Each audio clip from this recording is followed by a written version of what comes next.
What's up guys, welcome back. आज मैं बात करूंगा सन 2010 में रिलीज हुई अमेरिकन साइकोलॉजिकल हॉरर मूवी के बारे में, जिसका नाम है द वर्ड। द वर्ड को डायरेक्ट किए हैं famous movie director John carpenter ने, जिन्होंने हैलोवीन, द थिंग जैसे मूवी को डायरेक्ट किए हैं। इस मूवी की IMDb रेटिंग है 5.6 out of 10 and Rotten tomatoes में ये 33% फ्रेश है। इस मूवी के एंड में एक बहुत ही अच्छा ट्विस्ट है, इसीलिए वीडियो को एंड तक जरूर देखिएगा। Now, without wasting any further time, let's start the video.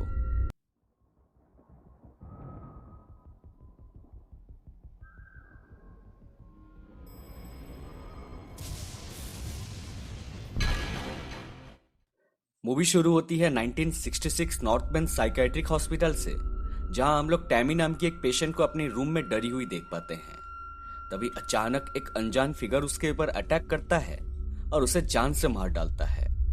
इसके बाद सीन कट होके हमें नेक्स्ट डे एक यंग लड़की को दिखाया जाता है, जो कि जख्मी हालत में पुलिस से छुपते हुए जंगल के अंदर भाग रही होती है। इस लड़की का नाम है क्रिस्टन। क्रिस्टन भागते भागते जंगल के अंदर एक फार्म हाउस पे पहुंचती है और एक मैचिस से पूरे फार्म हाउस को जला डालती है।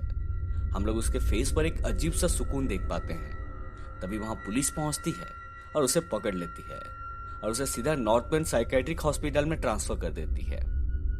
कुछ जांच पड़ताल के बाद उसे एक नर्स, जिसका नाम होता है रॉय, उसे एक वार्ड के अंदर ले जाता है, जहां वो और 4 लड़कियों से मिलती है।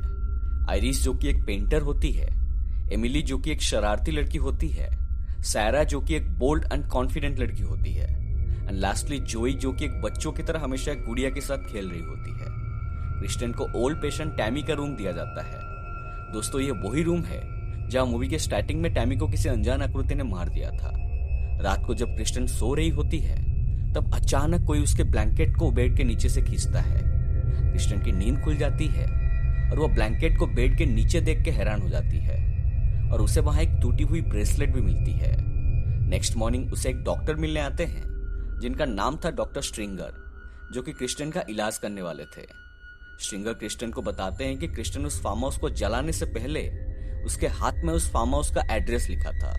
इसका मतलब उसे जरूर उस फार्म हाउस के बारे में कुछ पता है। बट क्रिस्टन बताती है कि उसे जलता हुआ घर छोड़कर पहले की कोई भी बात याद नहीं है। वो बस एक बात पे अड़ी रहती है कि वो पागल नहीं है और वो लोग उसे जाने थे।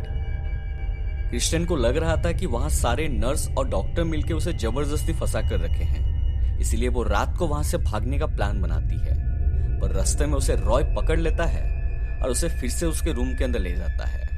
उसी रात क्रिस्टन सपने में एक छोटी लड़की को देख पाती है, जो कि एक बेड़ियों से बंधी होती है। जब उसकी आंख खुलती है तो वो अपने रूम के बाहर किसी अनजान आकृति को देखती है, जो कि उससे ही देख रही होती है। जब वो उसके नजदीक जाती है, तब वो वहां से गायब हो जाती है। नेक्स्ट डे जब क्रिस्टन एमिली और आइरिस के साथ कोर्टयार्ड में होती है, तब वो डॉक्टर स्ट्रिंगर के ऑफिस में एक कपल को देखती है, जो कि उससे ही देख रहे होते हैं। पूछने पर लड़कियां बताते हैं कि वो पहले भी इन्हें यहां देख चुके हैं। इसके बाद जब क्रिस्टन नहा रही होती है, तभी अचानक वहां वही अनजान आकृति आ जाती है और क्रिस्टन के गला पकड़ के उसे मारने की कोशिश करती है। क्रिस्टन के चिल्लाने की आवाज सुन के नर्स वहां पर आती है और क्रिस्टन उसे बताती है कि उसने किसी को शावर्स में देखा, जो कि उसे मारने की कोशिश की। ये सुन के नर्स उसे एक इंजेक्शन देते हैं और उसे बेसमेंट में लेकर शॉक दिया जाता है, क्योंकि उन्हें उसकी बातों पर यकीन नहीं था। नेक्स्ट डे डॉक्टर सभी लड़कियों के साथ एक थेरेपी सेशन करते हैं, जहां एमिली पूछती है कि लास्ट नाइट क्रिस्टन के साथ क्या हुआ। डॉक्टर बताते हैं कि उसे थेरेपी के लिए ले जाया गया था, जिसपे एमिली बताती है कि इससे पहले जिसको भी थेरेपी के लिए ले जाया गया है, वो कभी भी वापस नहीं आई है, जैसे कि टैमी। डॉक्टर उसे वार्न करते हैं कि टैमी के बारे में बात नहीं करने के लिए। कुछ देर बाद आइरिस झूमते हुए सभी लड़कियों के पास आती है और बोलती है कि वो डॉक्टर के साथ अपनी लास्ट थेरेपी के लिए जा रही है, क्योंकि इसके बाद उसे रिलीज कर दिया जाएगा। बाकी लड़कियों को उस पर बिलीव नहीं होता है। आइरिस डॉक्टर से मिलने जाती है, जहां डॉक्टर उसके पेंटिंग्स में से एक पेंटिंग देखते हैं, जो कि उसी अनजान आकृति का था। आइरिस बोलती है कि वो अब एकदम ठीक हो चुकी है और उसे यहां से जाना है। डॉक्टर आइरिस के ऊपर एक क्लास थेरेपी करते हैं और उसे हिप्नोटाइज कर देते हैं और उसे पूछते हैं कि 3 सितंबर 1958 की रात को क्या हुआ था। ये सुनते ही आइरिस सो जाती है और जब उसकी आंख खुलती है, तब वो अपने आप को एक व्हील चेयर में बंधी पाती है और वो अनजान आकृति उसे एक ऑपरेशन थिएटर में ले जाती है और एक शार्प टूल आइरिस की आंख में घुसा देती है, जिससे आइरिस की वहीं पे मौत हो जाती है। उसी रात जब क्रिस्टन सो रही होती है तब फिर से उसे उस बंधी हुई लड़की की नाइटमेयर आती है, बट इस बार वो किसी आदमी को रूम के अंदर आते हुए देखती है। नेक्स्ट डे जब आइरिस कहीं पे नजर नहीं आती है, क्रिस्टन उसके रूम में जाती है, जहां वो आइरिस की पेंटिंग बुक देखती है।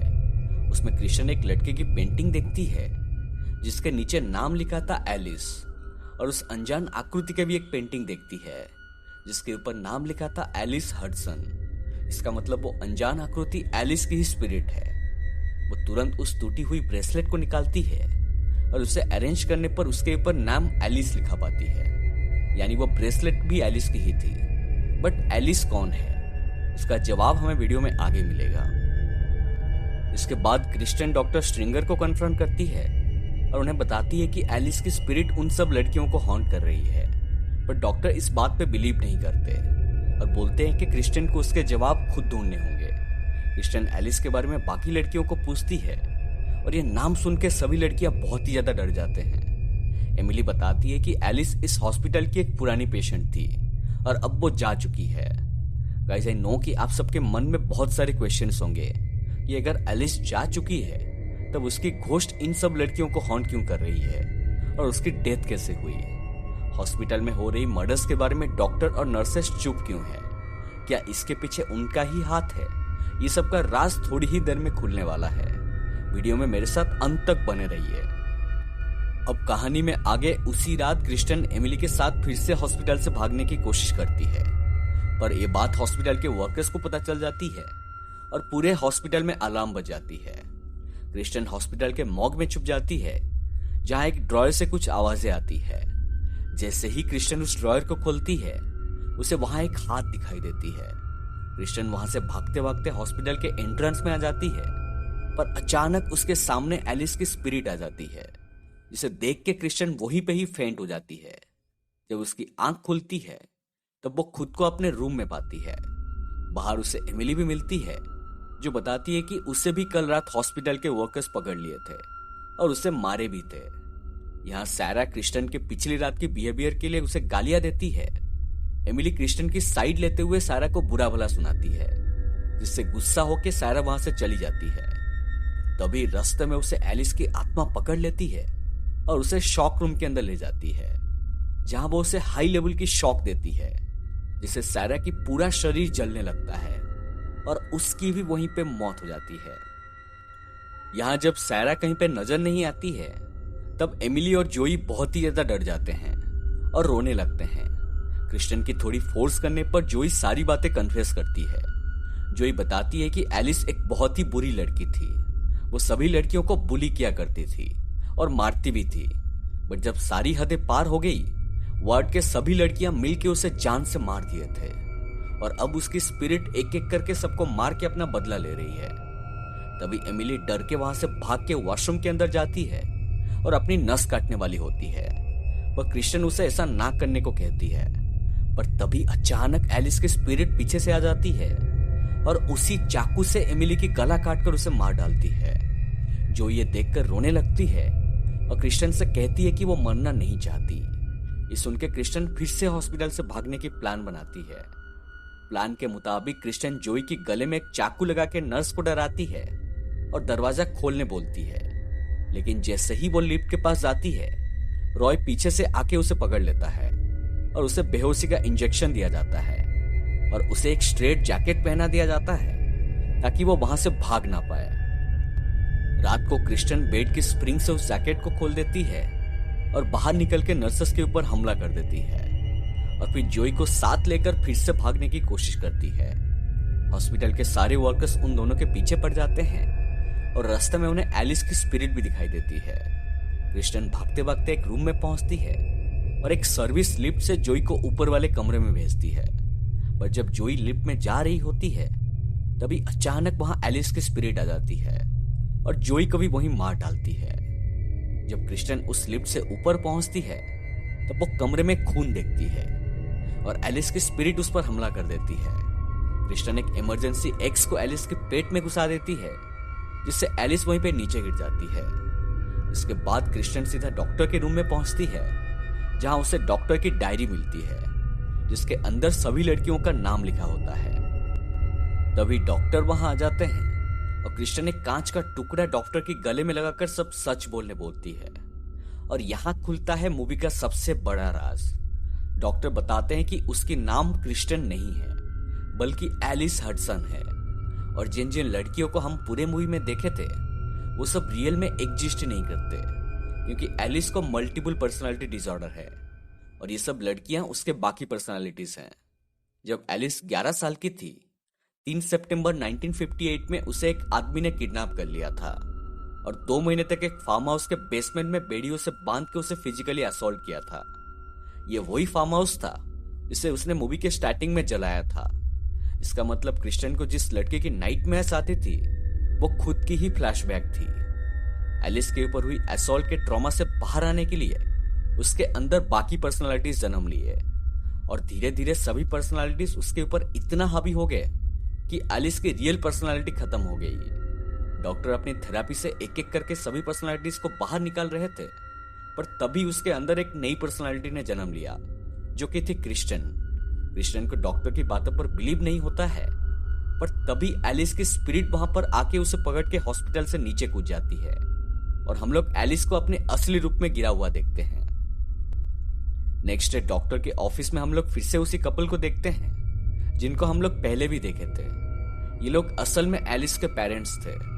डॉक्टर उन्हें बताते हैं कि वो अपने थेरेपी से सभी पर्सनालिटीज को खत्म कर चुके हैं और अब एलिस अपनी रियल पर्सनालिटी में वापस आ चुकी है। एलिस के पेरेंट्स उसे मिलने जाते हैं और एलिस उन्हें पहचान लेती है, यानी सच में एलिस की असली पर्सनालिटी वापस आ चुकी थी और अब वो पूरी तरह से ठीक हो चुकी थी। नेक्स्ट डे जब एलिस घर जाने के लिए अपना सामान पैक कर रही होती है, तभी अचानक क्रिस्टन की स्पिरिट वहां पर आती है और उसके ऊपर हमला कर देती है और इसके साथ मूवी यहीं पे खत्म हो जाती है। सो गाइस, ये थी द वर्ड की पूरी कहानी। अब जानते हैं कि मूवी के अंत में क्या हुआ। गाइस, 3 सितंबर 1958 में एक 11 साल की लड़की जिसके नाम थी एलिस, उसे एक आदमी ने उसके घर से किडनैप कर लिया था। वो उसे एक फार्म हाउस के बेसमेंट में बांधकर भूखा प्यासा 2 महीने तक फिजिकली असॉल्ट करता रहा। जब एलिस के दिमाग ये ट्रॉमा बर्दाश्त नहीं कर पाई, तब उसके अंदर और 5 पर्सनालिटीज जन्म लिए, टैमी, आइरिस, सारा, एमिली एंड जोई। बट धीरे धीरे उसके सारे पर्सनालिटीज उसके ऊपर हावी हो गए और एलिस के असली पर्सनालिटी को खत्म कर दिए।